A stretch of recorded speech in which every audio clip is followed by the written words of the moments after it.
Hey everybody, it's Mrs. Fidelic coming at you from my kitchen. And today is the day, folks, that food meets science.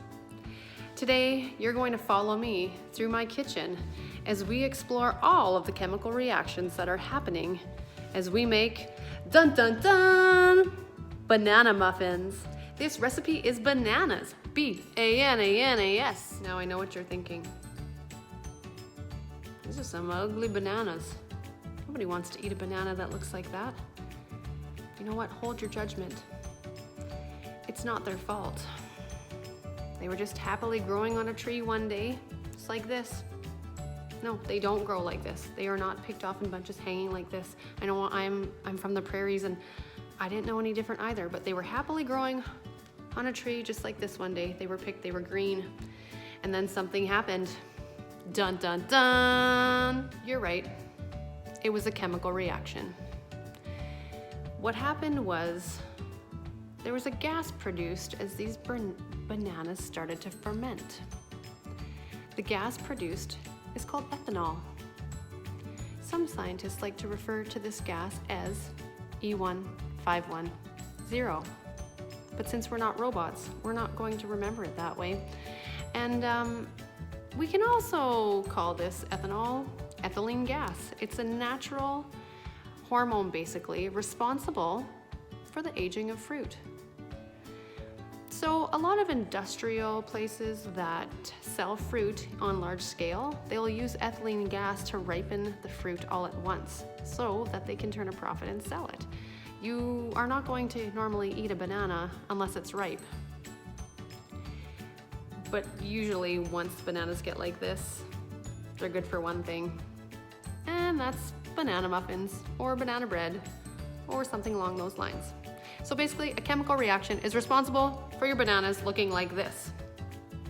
If everybody listened to their mother and ate the required amount of fruit and vegetables every day, we'd never have things like banana muffins or banana bread. Listen, Linda, it's okay to have some overripe bananas. You are going to need 1.5 cups of flour for this banana muffin baking experiment. You will need 1 teaspoon of baking powder. You will need 1 teaspoon of baking soda, 1 teaspoon of salt, and this is what Himalayan salts look like before they are ground up into fine salt. It's funny how the color changes. 1 egg, 3/4 of a cup of sugar, but since I don't love having that much sugar, I decided I would just cut back on the sugar because they're gonna taste sweet anyways. You're going to need some aged looking bananas. Only 3 though. You can see I have more old fogey bananas than I need, so we only need 3 bananas and 1/3 cup of melted butter.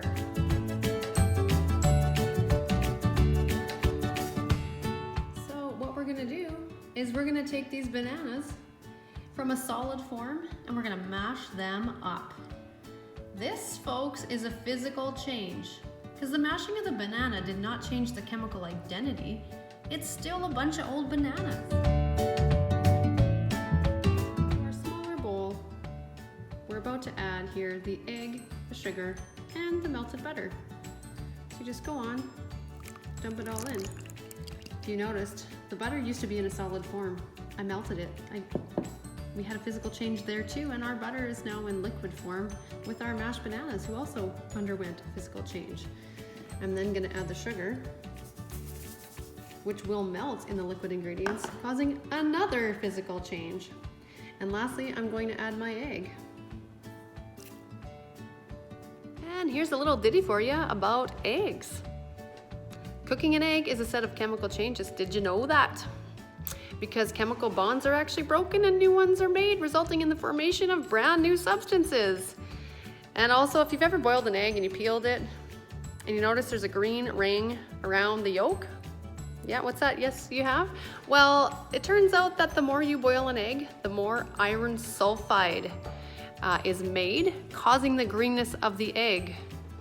So if you don't want to eat green looking eggs, Do not boil them. Do not overdevelop the iron sulfide in the egg.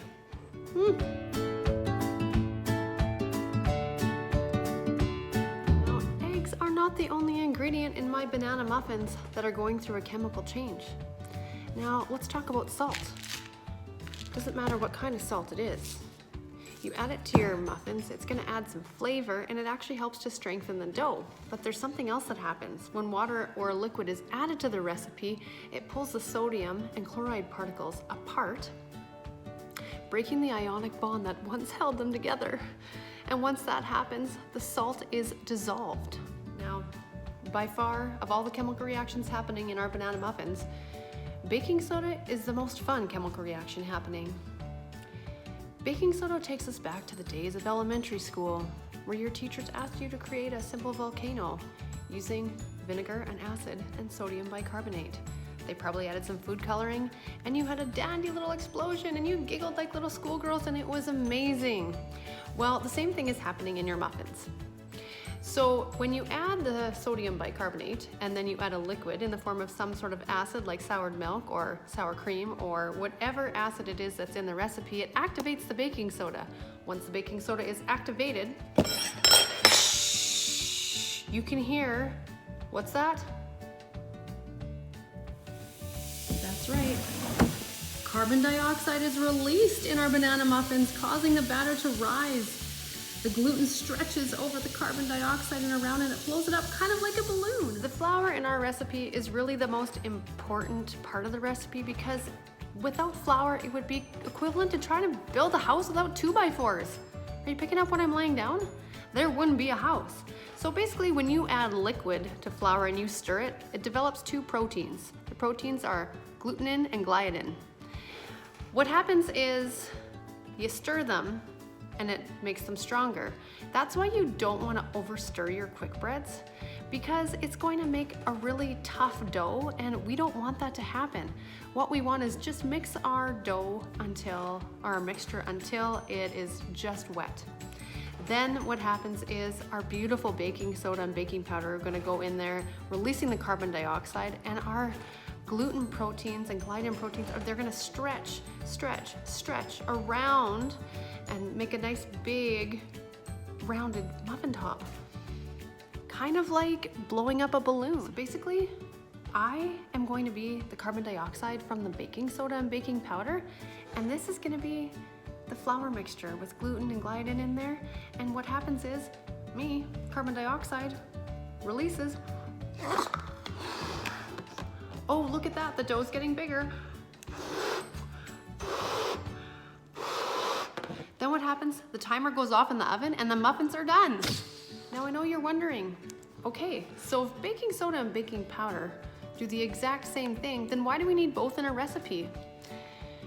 It seems kind of simple, but the thing is, if baking soda and baking powder got in a fight, baking soda would win because it's much more powerful.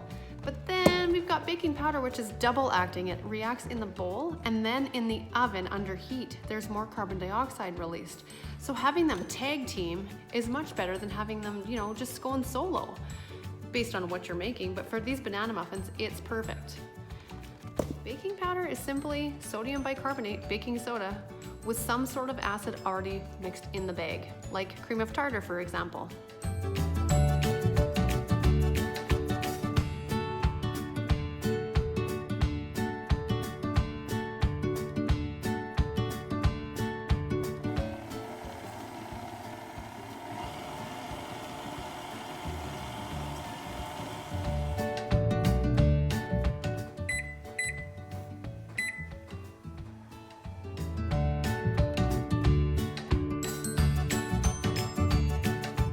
Here is the finished banana muffin. You can see up close here our baking powder and baking soda, the great escape artist. It tunneled its way up through the muffin, making little porous holes all over the place as it tried to escape out through the gluten mixture. So what happened was it made the muffin rise, and it also made it light and airy. So without baking powder and baking soda, we would not have such a tasty and light-hearted muffin. And there you have it, some banana muffins where food met science in my kitchen. For the actual recipe, check out the comments below. Please like my video to make me feel good, and we'll see you next time here in my kitchen.